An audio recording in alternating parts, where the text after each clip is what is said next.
Bueno, primero buenas tardes a todos, muchas gracias por participar de este webinar, por tomarse el tiempo hoy de estar acá. Bueno, primero me presento yo, mi nombre es Lucía Arias y soy parte del equipo de Gastón Bengochea y compañía, trabajo como asesor de inversión. Y bueno, del otro lado tenemos a Paula Bugia, nuestra analista, que ella trabaja es asesora independiente para Gastón Bengochea y compañía. Y bueno, tiene una vasta experiencia en el sector financiero, lo voy a repetir un poco, ya Fran lo contó el otro día, pero para los que son nuevos, Paula trabajó 15 años en la gestora de fondos Schroder en Reino Unido, ahí llegó a ser portfolio manager de un fondo de oro y metales, también trabajó como analista en Argentina, en varias casas de fondos, Merrill Lynch, Banco de Crédito Provincial, Quinto Inversiones, Caspian Securities y Alaria Ledesma. Como podrán ver, tiene mucha experiencia en diferentes tipos de instrumentos financieros, acciones, bonos, alternativos. Bueno, Paula va a hablar, el webinar se titula ¿Cómo asegurar tasas y alargar duración al regreso de la renta fija? Que bueno, que es algo que en este momento estamos viendo, que ya hace un tiempo que la renta fija es son los instrumentos atractivos que hay ahora para invertir, lo que eligen los inversores. Hace un par de años eso no estaba pasando, que dieran tan buenos retornos, y bueno, esto tiene que ver mucho con las consecutivas subas de tasas por parte de la Fed. Bueno, la otra cuestión es ¿hasta cuándo van a seguir subiendo las tasas de interés? Que bueno, que ya lo vimos en la última reunión de la Fed. Y bueno, varios analistas están como prediciendo que se estaría llegando al pico de suba de tasas. Eso cambia un poco la perspectiva, ¿no? Y como que abre muchas incógnitas de qué sería conveniente ahora invertir, cuánto tiempo estar invertido, un poco lo que tiene que ver con el tema del webinar, si nos aseguramos tasas, si nos quedamos invertidos a largo plazo, o seguimos aprovechando los buenos retornos que hay en el corto plazo también. Un poco estas incógnitas y otras más, Paula nos va a estar hablando en este webinar el día de hoy. Así que le doy la palabra a Paula y bueno, al final, como siempre, dejamos unos minutitos para el que tenga algunas consultas, abrimos una instancia de preguntas. Dale nomás, Paula. Bueno, muchas gracias, Lucía, por la introducción. Por favor. Me encanta cuando hablan de mi experiencia más que de mi vejez, suena mucho mejor. Pero sí, la verdad que creo que son tiempos súper interesantes de mercado. La verdad es que en todos mis años la volatilidad macroeconómica y las incertidumbres macroeconómicas que estamos viviendo me resultan bastante extraordinarias, y esto siempre genera oportunidades. Y me parecía bastante importante este webinar en este momento, porque justamente es exactamente como dijiste vos. Hoy yo estoy marcando bastante fuertemente que que la Reserva Federal está llegando a su pico de suba de tasas. Esperamos una más en mayo y que permanezca en esos niveles por gran parte del año. Entonces, hoy tenemos renta fija con altos rendimientos de 5, 6, 7, 8% según la calidad crediticia. Entonces, si ya llegaron al pico de tasas, y yo tengo carteras, clientes como que por una cuestión conservadora quedaron con bonos de tesoro americano en un 20-30% de la cartera, que tal vez los compraron con un rendimiento entre 4 y 5, pero cuando tengan que reinvertir esos bonos, ese 4 y 5 no va a estar ahí, sino que probablemente sea más bajo. Con lo cual, es un momento muy importante para esos bonos de tesoro que van venciendo, tratar de conseguir una tasa por varios años, que uno pueda tener ese rendimiento de forma anual y compuesta, ¿no? El famoso tasa de interés compuesta. Entonces, no tener ese riesgo de reinversión en el futuro, capaz que cercano. No sé si es el caso de los clientes de ustedes, pero yo conozco muchos asesores financieros, como te digo, que tienen clientes con bonos del tesoro a 3 meses, a 6 meses, sí, a 9 meses. tenemos. Cuando venzan esos bonos, probablemente no consigan una tasa tan atractiva. Entonces, exacto, es un buen momento para buscar instrumentos, para tratar de alargar un poco la duración y tratar de bloquear, que es una mal traducción del inglés, pero tratar de capturar una tasa alta por largo tiempo, ¿no? Entonces, eso me parece que es un factor muy importante. Y un poco, voy a tratar de ir rápido un poco por la presentación para contar 2 o 3 cosas económicas, 2 o 3 cosas de mercado, y al final les voy a dar ideas concretas de bonos, de fondos, activos concretos, de dónde plasmar esa estrategia que les estoy diciendo, y algunas oportunidades también en alternativos y renta variable, ¿no? Esa es un poco la idea. Yo sé que vos dijiste preguntas al final, pero si me interrumpen en el medio, la verdad que tampoco me molesta. Bueno, la verdad es que la última charla que tuvimos fue a mediados, no, a principio, el primer día de marzo, lo estaba chequeando el otro día, y realmente pasó un montón desde entonces, ¿no? Porque en febrero y marzo había una gran fortaleza en el nivel de actividad en Estados Unidos, y la inflación venía por encima de lo esperado, con lo cual todas las tasas de rendimiento subieron bastante, y hasta había gente que pensaba que la Fed iba a tener que subir la tasa hasta 6, 6,5. Después vino la crisis en los bancos, que después les voy a contar cuál es mi conclusión de eso, con el Silicon Valley, el Signature, el First Republic, y esto lo siguió el Credit Suisse.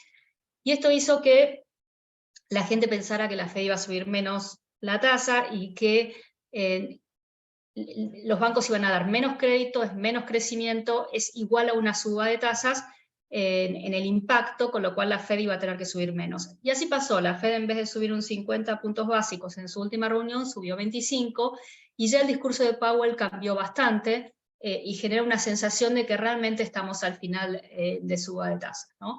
Y yo coincido bastante con ese escenario. La gran diferencia, que después lo vamos a ver, es que el mercado espera baja de tasas este año, y yo creo que ahí se equivoca, y eso puede tener consecuencias, pero eso se los cuento un poquito más adelante.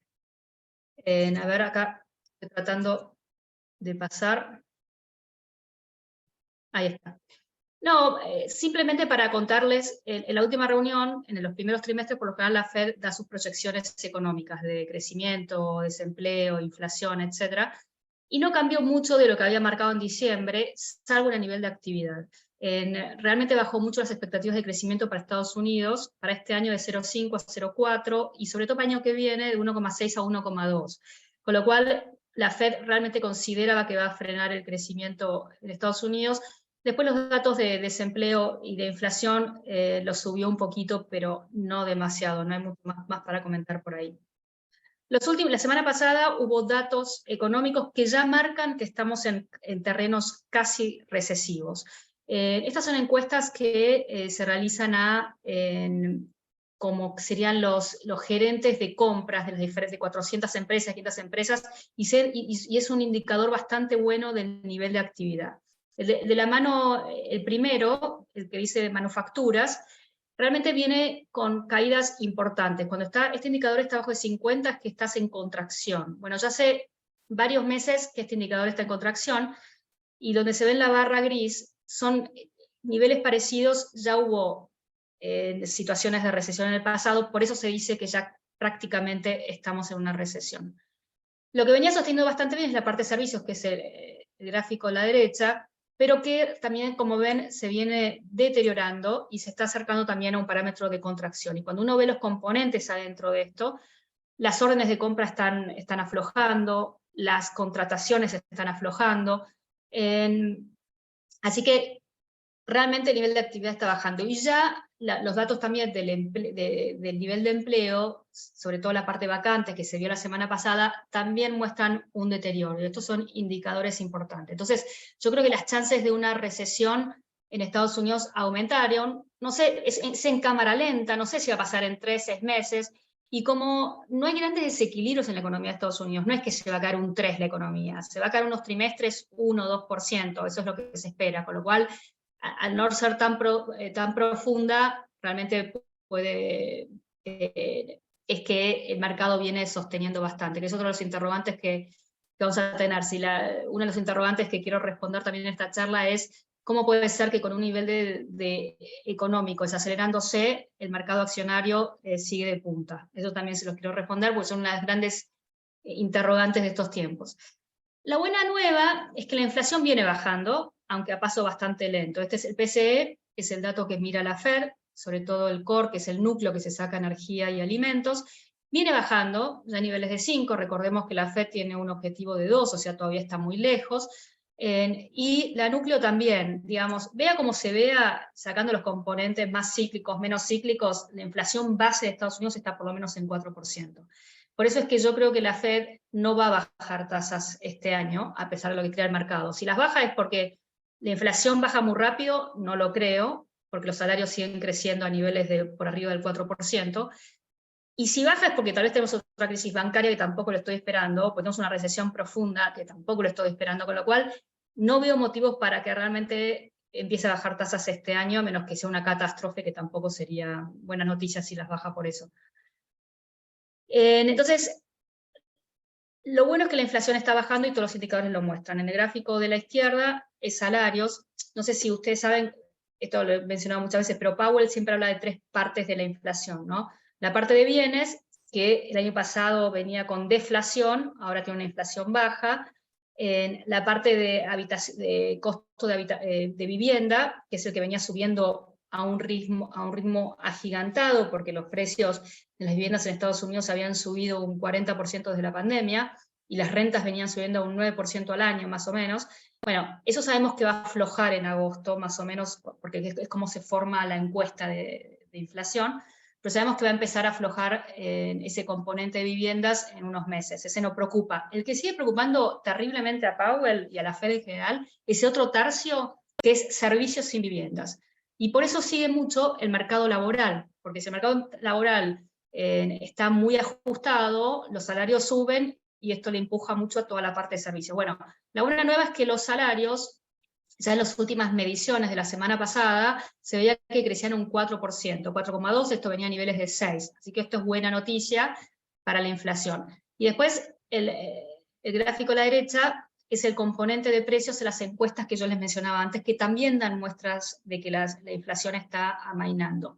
Estas son buenas noticias, porque si no, no tendríamos, la Fed se vería obligada a subir tasas. Esto es de los datos que a mí me da tranquilidad de pensar que estamos llegando al fin del ciclo de subas, ¿no? Mañana, muy importante, a las 9:30 de la mañana, hora de Estados Unidos, sale el CPI, que ese CPI es no es el medido por el deflactor del PBI que les mostré antes, sino que es una medición, como todos medimos la inflación en todos los países. Vamos a ver cómo sale. Si sale más o menos en línea, seguimos esperando en mayo la suba de 0,25 y que ahí la Fed se plante, ¿no?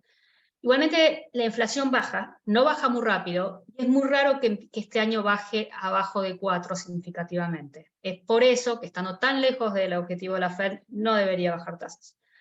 Voy a hablar brevemente, podría pasarme toda la presentación hablando de la crisis bancaria o de los problemas bancarios en Estados Unidos, no los voy a hacer porque los voy a aburrir enormemente, pero les voy a dar mi punto de vista. Yo, desde el primer momento, y Lucía lo sabe, yo dije que esto era un tema sistémico, que los bancos en Estados Unidos y sobre todo en Europa, porque tienen mejores regulaciones, están bien, ¿no? O sea que hay problemas idiosincráticos de algunos bancos que cometieron unos errores garrafales y son unos chantas, pero no es un problema sistémico.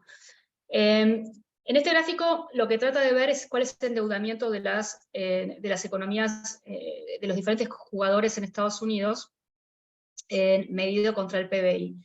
Y la realidad, la línea de más arriba es justamente el sector financiero, que después en 2008 realmente se desendeudó bastante, ¿no?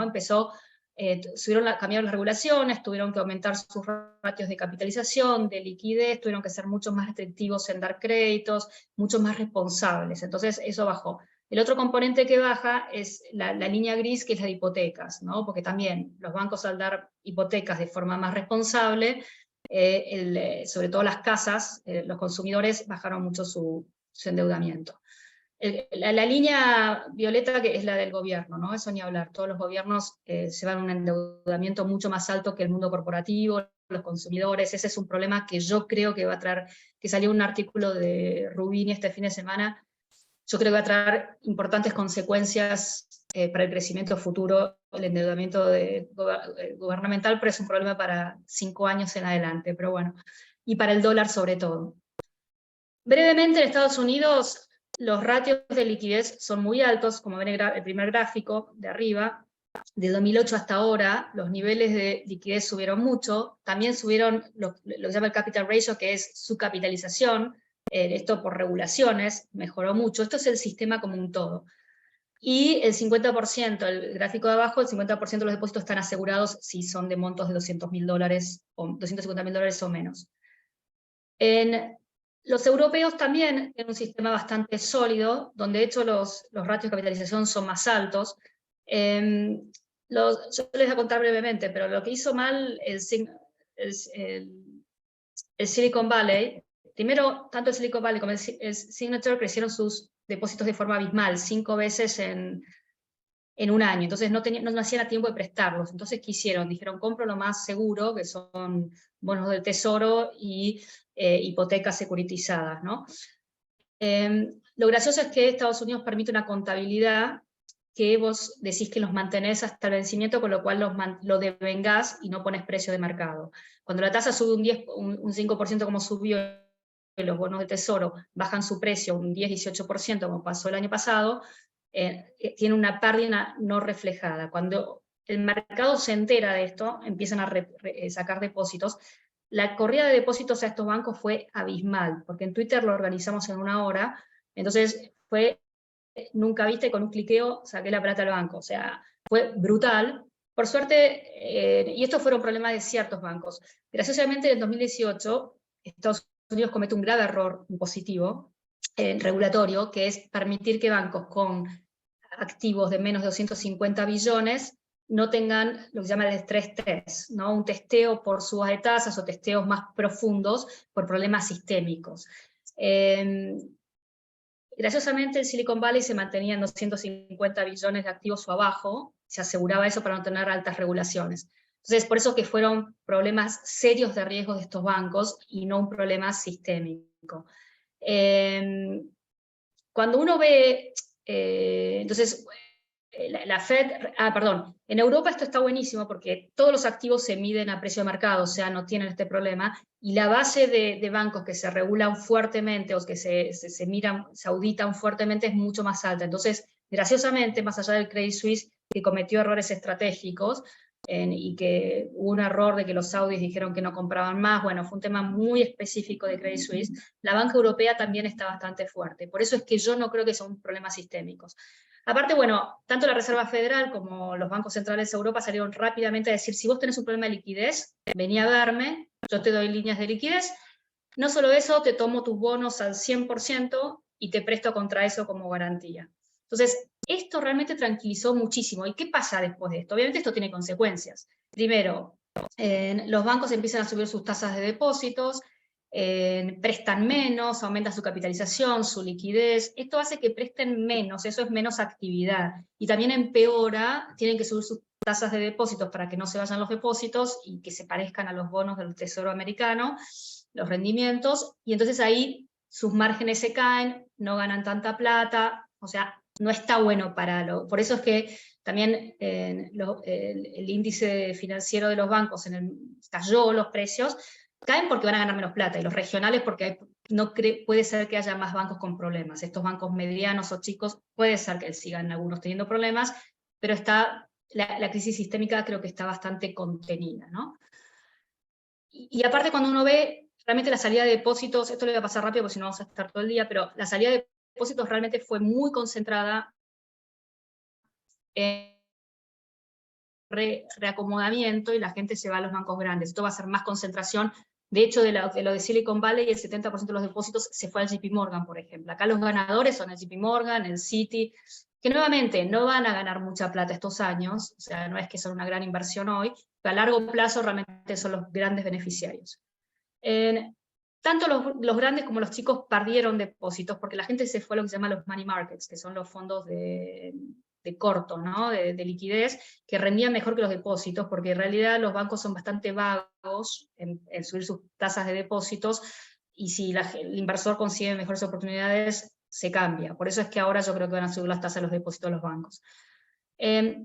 La buena nueva es que en este gráfico lo que se ve es que realmente los pedidos a la Reserva Federal cayeron bastante las últimas semanas, con lo cual no hay corridas hoy importantes, se fue acomodando, la gente fue diversificando sus depósitos, se fue a los bancos grandes. Entonces ya esto se acomodó bastante. No quiere decir que no haya bancos regionales que quiebren. Todos los años quiebran bancos regionales, nosotros nos enteramos, pero hay miles de instituciones en Estados Unidos y por años hay cientos que desaparecen o cambian, es natural. Pasa que esto fue, y esto es gracioso lo del cambio de regulación 2018 que les contaba, porque el Silicon Valley era el banco número 16 de Estados Unidos, no era un banco chico. Y fue uno de los quiebres de bancos, el tercero más importante de la historia de Estados Unidos. O sea, realmente fue un error regulatorio que ahora se va a corregir. Powell dijo que estaban viendo de cambiar las regulaciones para los bancos, y yo creo que van a cambiar sobre todo para los medianos y los chicos. Los grandes ya están muy vistos, muy analizados. Pero hay gente que decía que la ayuda que da la Reserva Federal es igual a lo que se llamaba el QE, que es este aumento de balance de la Fed, y que por lo tanto el mercado tenía que subir, porque cuando sube el balance de la Reserva Federal el mercado sube, ¿no? Porque hay más liquidez, ese es el razonamiento. Nosotros lo que veníamos viendo en el gráfico, el primer gráfico de la izquierda, es que la oferta de dinero venía cayendo, viene negativa este año, con lo cual la liquidez se venía contrayendo, pero con esta ayuda que da la Reserva Federal, si bien su balance venía cayendo, que este es el gráfico a la derecha, ya ha caído 626 billones desde abril hasta casi un año, con esto la aumenta nuevamente. Pero si no tiene más pedidos de depósitos, como ustedes ven, empieza a caer de vuelta, porque a medida que le vence los activos, no recompra, que eso es, entonces la contracción de la Reserva Federal va a continuar. Aparte no es lo mismo prestar para ayudar a un banco que prestar para darle plata a la gente, como pasó en la pandemia. Por eso es un error pensar que esta ayuda es igual a lo que vimos en la pandemia, que por eso puede subir los mercados. Lo que sí tiene impacto de la crisis de los bancos es en el sector inmobiliario, sobre todo oficinas, o sea, ojo los que tienen activos, que los que se llaman securitización de hipotecas comerciales, ya sea de shoppings o de oficinas, porque este sector está en problemas, porque la concentración de los créditos a developers, o sea, desarrolladores en estos sectores, venía dado por los bancos medianos y pequeños, que son los que van a prestar menos ahora. Entonces, este sector que ya viene con problemas, porque en el gráfico a la derecha vemos que las oficinas están ahora un 18% vacías, de niveles más altos que otros años, y en algunas ciudades es mucho más alto esto por el tema de que todos trabajamos algunos días desde casa. La realidad es que la capilaridad que tenían los bancos regionales, pequeños y medianos, en los pequeños comercios y en el real estate, o sea, en el sector inmobiliario, es muy importante. Entonces, las consecuencias de eso es, primero, ojo con tener activos de tener fondos de empresas pequeñas o medianas de Estados Unidos, por ejemplo, los que siguen al Russell 2000, que son empresas más chicas de Estados Unidos. Ojo con eso. Y ojo con el sector inmobiliario, sobre todo comercial, en Estados Unidos. Yo creo que los próximos muertos que vamos a escuchar van a ser desarrolladores inmobiliarios en Estados Unidos. El sector inmobiliario en Estados Unidos, el residencial, está bastante bien. Los precios cayeron un 5%, las hipotecas tienen una tasa fija, la gente está bien, paga su 3% de tasa, no el 6 o 7. Obviamente se compran menos casas, se siguen construyendo, o sea, el sector inmobiliario se ajustó a la suba de tasas, y es lo que primero ajusta. Y el sector residencial sobre todo está bien, pero yo creo que vamos a tener algunos problemas en el comercial, y eso va a ser otro cimbronazo en algún momento. Porque estos bancos tienen mucha participación en este tipo de préstamos. Simplemente es eso, esto simplemente trata de explicar eso, que la parte residencial está bien y que la parte comercial es la que puede tener problemas. Yendo rápidamente Europa y China para terminar la parte económica y ya movernos a mercado, estoy checando el horario. Europa, la verdad que la actividad económica viene bastante bien, viene mejor de lo esperado. Europa es uno de los principales socios comerciales de China, entonces se beneficia también indirectamente de la apertura de China, sobre todo Alemania. Que eso está bárbaro, eso es el gráfico que era arriba, que es estas encuestas que le digo que hacen, que son como indicadores líderes de actividad. El problema que esto tiene Europa es la inflación. La inflación está cayendo, pero está a niveles de 7%, que es mucho más alto de lo que les comentaba de Estados Unidos, que está más en un 5%, que se espera que mañana salga un 5%. y la núcleo, o sea, sacando los factores más cíclicos, está en 5,7 y batiendo récords, que es el gráfico a la derecha de abajo. Entonces, yo creo que a ver, la Reserva Federal está llevando al fin de la suba de tasas. Montones de otros países también. Australia el otro día no subió tasas, India tampoco, lo tengo anotado acá, India tampoco subió tasas. Hoy Brasil salió con un muy buen dato de inflación, que está dentro del target del Banco Central, y por eso el mercado subió 4% hoy, el mercado accionario en Brasil, pero eso significa que llegó al pico de tasas. O sea, hay varios países que están llegando al pico de tasas, y sobre todo los emergentes que se movieron más rápido que los desarrollados. Si hay alguien que está atrasado en su suba de tasas es Europa, y no sabemos hasta dónde llega, ni el impacto que va a tener en la economía, por eso yo soy precavida. Europa fue el mejor mercado accionario este año, yo estoy un poco precavida por este tema. Hoy la tasa está en 3,5, se esperaba hasta hace poco que iba a llegar a un 4, pero si esta inflación no frena en Europa, yo creo que el Banco Central Europeo puede seguir subiendo tasas, y por eso soy cautelosa, más el problema energético, que yo no creo que esté resuelto. China es una buena noticia, desde que reabrió, como vimos en los países desarrollados cuando salió del COVID, sube fuertemente tantos servicios, sobre todo porque la gente sale a pasear y a comer, pero manufacturas también. Yo creo que este mercado va a sorprender económicamente y puede sorprender también al mercado accionario, está súper barato, con los bemoles que tiene China, por eso después van a ver en fondos que yo recomiendo Asia emergente y no China específico, salvo que uno quiera asumir más riesgos. Pero bueno, esta zona viene muy bien, para mí es la más dinámica. De esto ya conté más o menos todo. El gran interrogante es cuándo exactamente Estados Unidos entra en recesión. Sospecho que más a fines de año. Antes se esperaba que iba a ser un primer semestre malo y un segundo semestre bueno. Yo creo que es al revés. Vamos a tener un primer semestre bueno y un segundo semestre malo. Y el tema es esta contracción en el crédito, cuánto va a reducir el crecimiento. Se estima que esta reducción del crédito puede ser un 0,5, un 1% del Producto Bruto, veremos. Pero bueno, ese es el interrogante, que todo sigue abierto. Como les dije, no estoy preocupada por los bancos, la inflación ya también hablé, Europa, Asia, no quiero repetir. Este año venimos de fiesta, ¿no? Esta es la última columna, el 2023, los rendimientos, realmente todo en celeste. Como les decía, Europa, que fue el peor mercado el año pasado, junto con China, viene súper bien. Viene siendo el mejor. Después China viene muy bien también. Deuda local, porque bajó el dólar, subieron las monedas emergentes, pero todo. Los bonos de inflación, los tips que yo los he recomendado, subieron 4,4. Japón, los treasuries. Interesantemente, también se dio una tesis que nosotros veníamos empujando, que los bonos de alta calidad le está yendo mejor que a los llamados high yield o de menor calidad. Esto es porque ante temores de recesión el high yield le va peor, tiene más riesgo de defaults, que después lo vamos a hablar. Y lo que viene flojo es inmobiliarios, las empresas chicas, que es eso Russell 2000 que les mencionaba, y los commodities, que estaban mucho más abajo, pero después de la decisión de la OPEP del otro día, mejoró bastante el rendimiento de commodities, porque también subió el oro, ¿no? Pero la verdad viene un año bastante positivo. La volatilidad que vimos en las tasas de interés es fenomenal. Esta es la curva de rendimientos del Tesoro americano. Lo que pasó es que, con lo que yo les conté antes, con la crisis bancaria, las expectativas de suba de tasas bajaron mucho. Entonces, lo que se ve en la primera parte, que hasta los 3, 4 años de los bonos del Tesoro bajaron bastante, bajaron más que los largos. Los largos también bajaron por expectativas de menor crecimiento y menor inflación futura, ¿no? Pero esto fue un movimiento muy importante de la curva. Yo lo que creo que va a pasar es que y tenemos este problema hoy en el mercado de bonos, no quiero complicarlos mucho, pero el primer gráfico es lo que la Fed está diciendo que van a hacer las tasas, y el de la derecha es lo que el mercado dice que van a hacer las tasas, ¿no?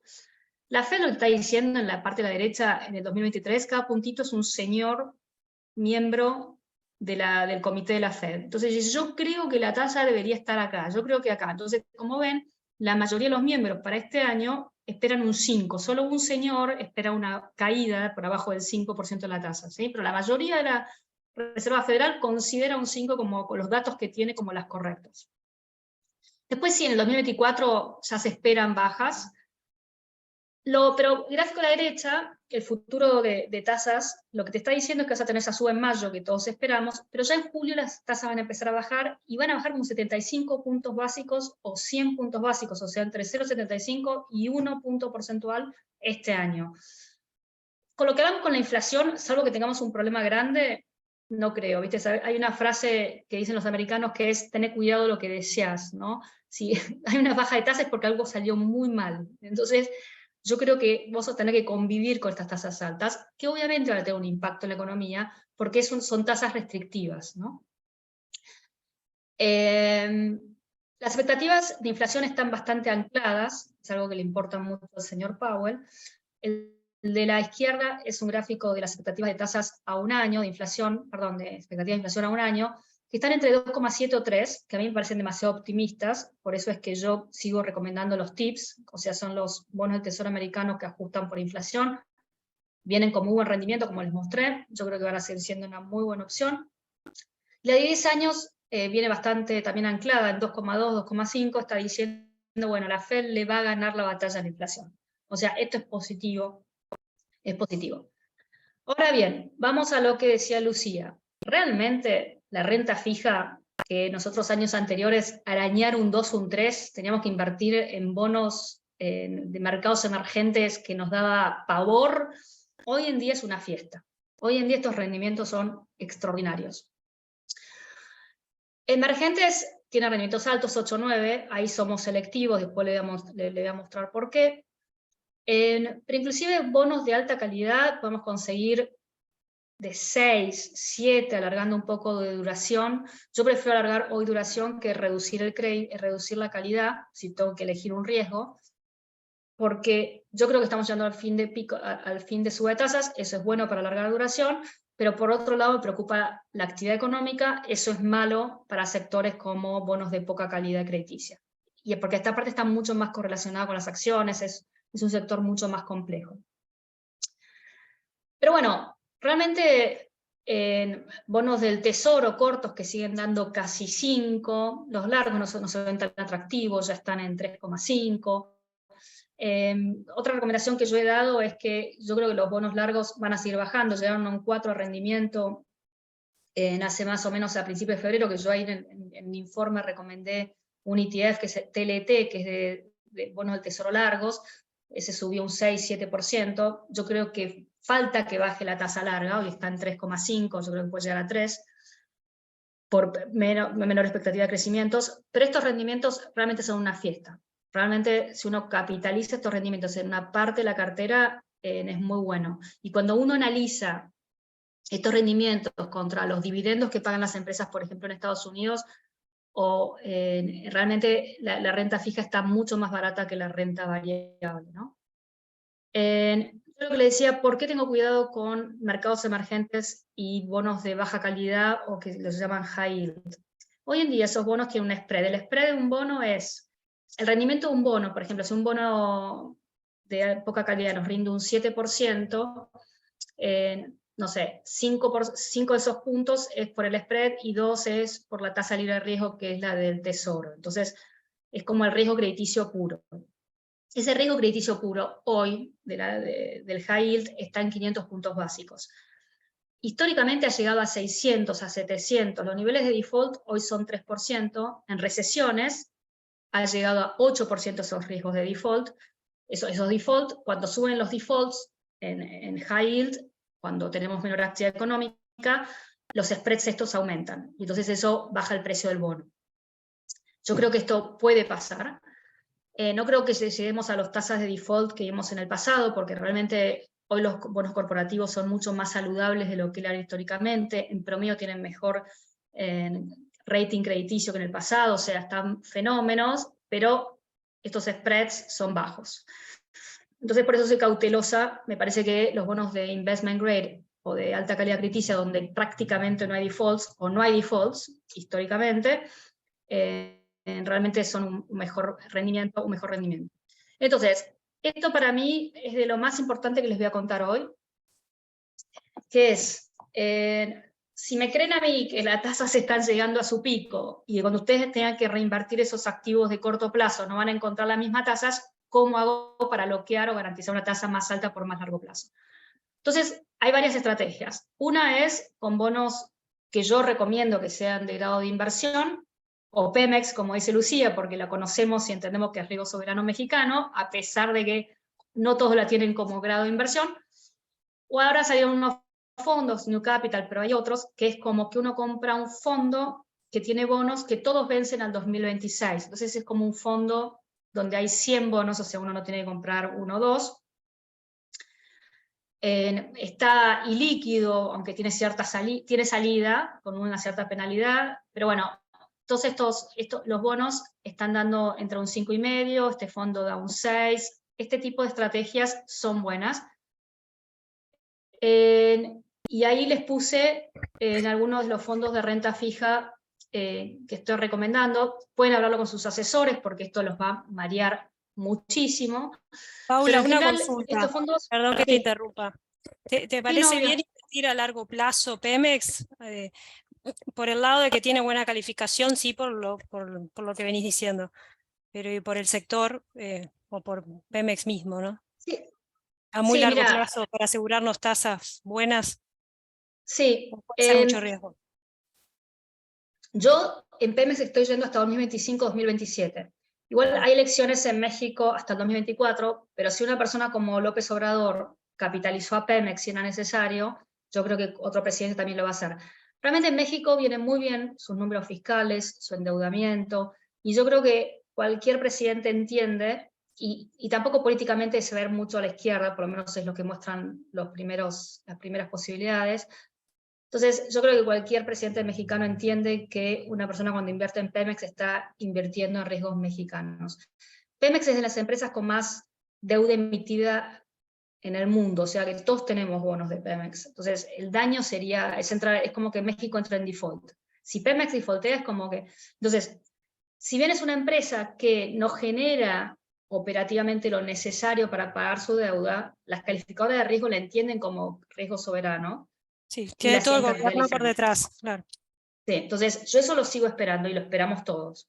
Pero igualmente, en general estoy con una duración de las carteras entre un 4, 3, por ahí. Entonces eso me lleva a un Pemex a 2025, 2027.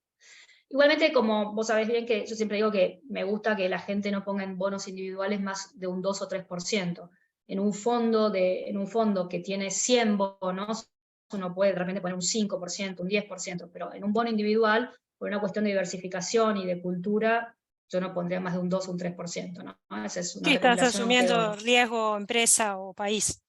Sí, digamos, diversificación es como, nunca sabés, ¿verdad? Yo te puedo dar mi análisis, lo creo firmemente, estoy convencida, pero no, hay cosas que, no sé cómo decirte también, hace unos años era impensable que un coco de Credit Suisse un día valga cero, ¿no? Pero bueno, dijeron, sí, este coco vale cero, antes que le pagamos al accionista, bueno, eso es un disparate jurídico, pero se hizo. Entonces, por eso te digo que la diversificación siempre es importante y ser cauteloso es importante. Yo tengo bonos Pemex y no estoy preocupada ni mucho menos, pero igualmente, inclusive con los mejores bonos, nunca pongo más de un 3%.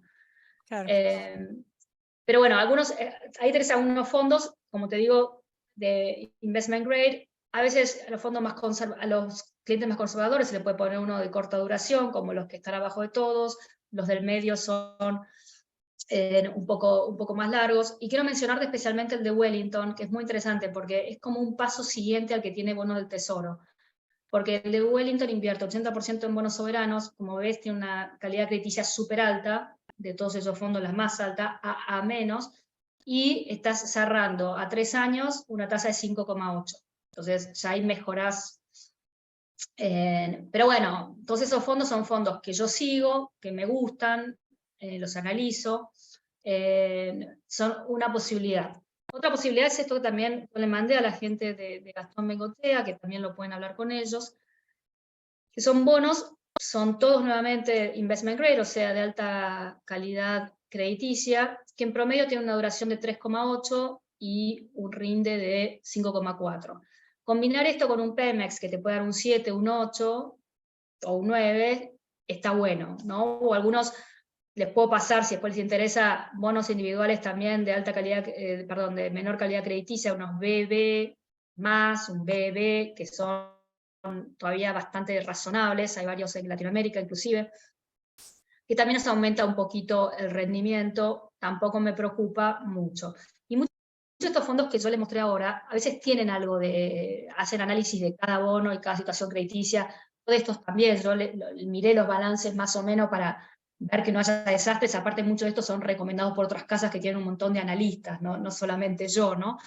Y como les digo, los riesgos de default en grado de inversión es cero, digamos, y hace no sé cuántos años que no hay un default en grado de inversión, entonces uno invierte más o menos tranquilo. Otra es eso, con fondos como algunos que les mostré antes, donde uno se está diversificado, o algunos de esos fondos que tienen todos un vencimiento al 2026 o 2027, hay varias casas que tienen ese tipo de instrumentos.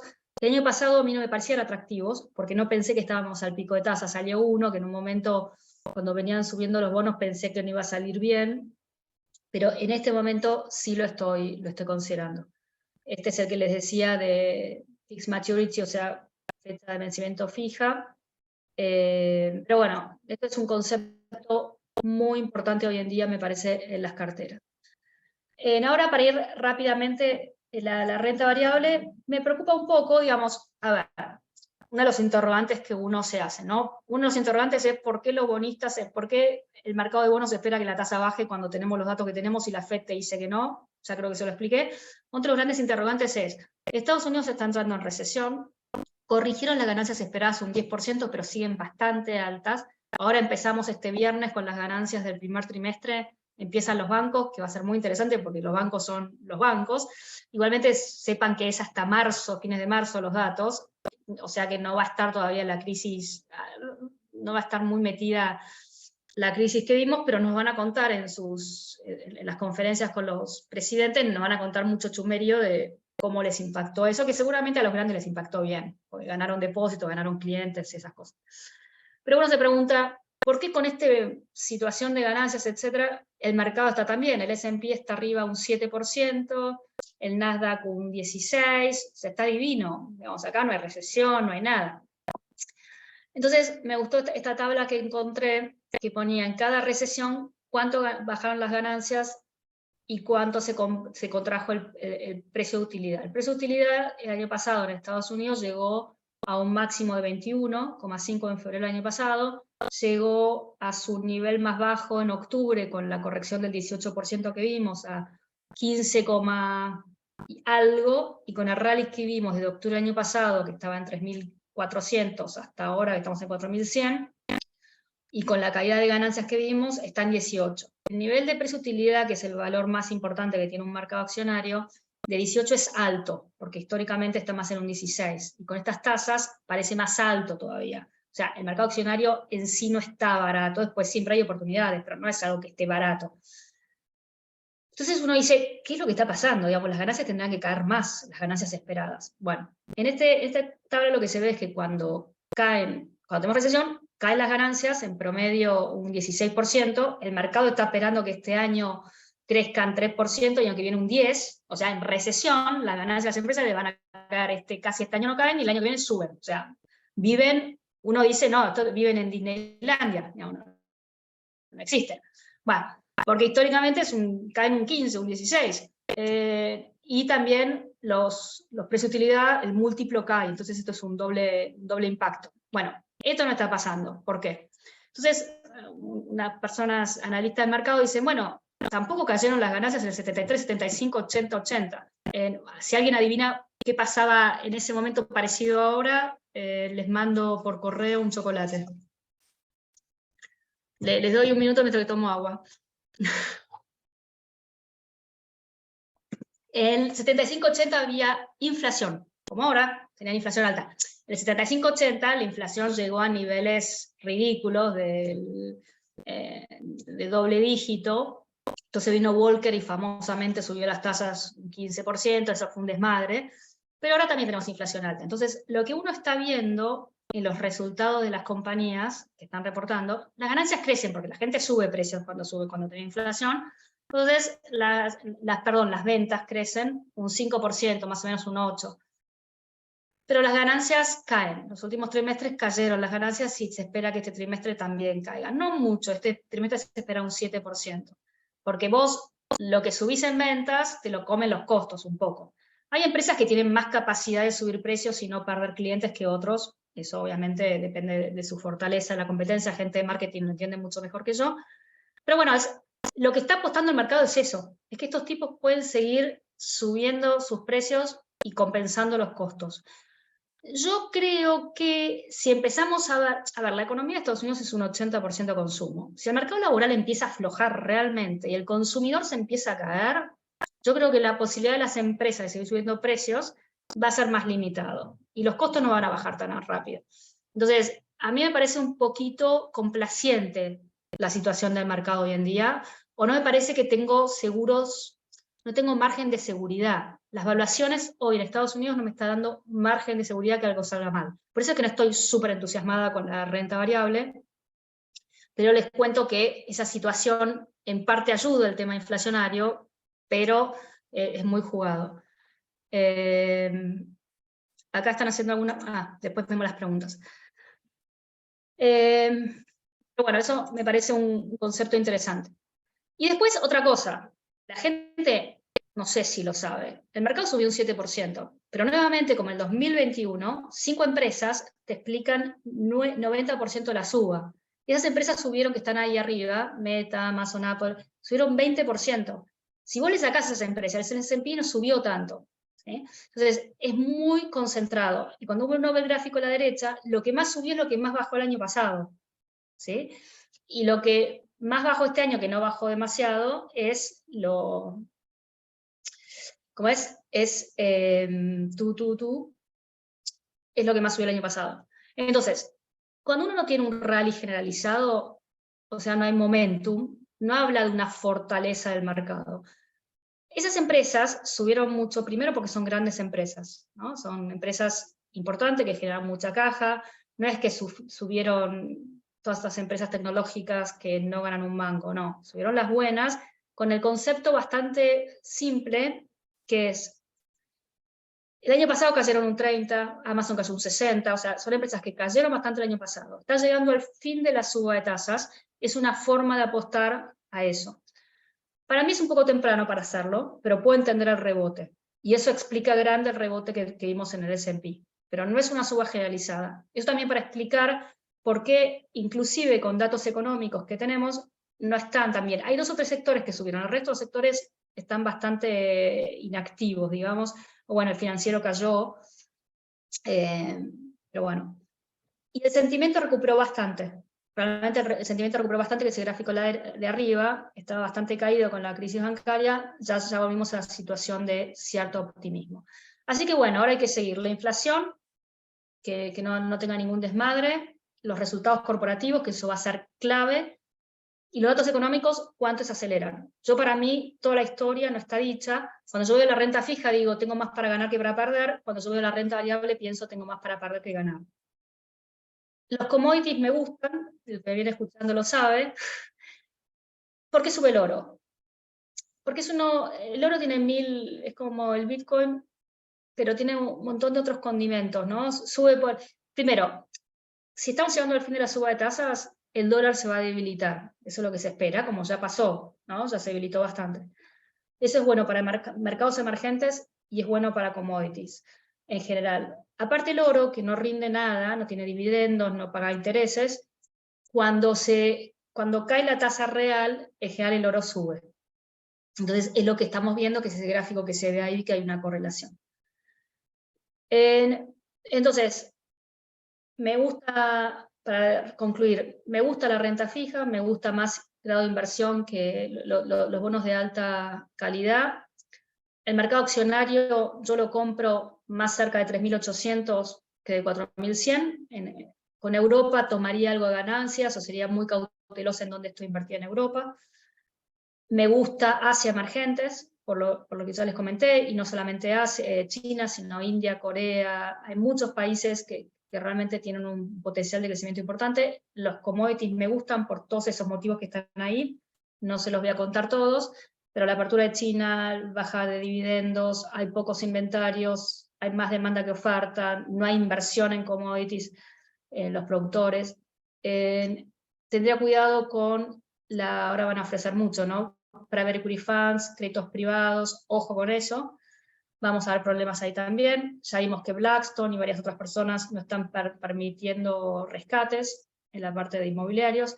Esto es una historia muy buena para el 2024, no para este año. Alarguen duración, agarren tasa. Paula, ¿y los bancos? ¿Te parece mucho riesgo? Todavía no. Todavía no, y te voy a contar por qué. Los bancos, ¿viste? Uno piensa, suben las tasas, está buenísimo, los bancos ganan más plata. Pero lo importante para los bancos es la forma de la curva, porque ellos están pagando tasa corta y cobrando tasa larga, ¿sí? Entonces, la inversión de la curva, donde vos tenés tasas cortas más altas que las largas, es malo para los bancos, para los márgenes de los bancos, porque tienen que pagar más en depósitos y reciben menos por los créditos proporcionalmente, ¿no?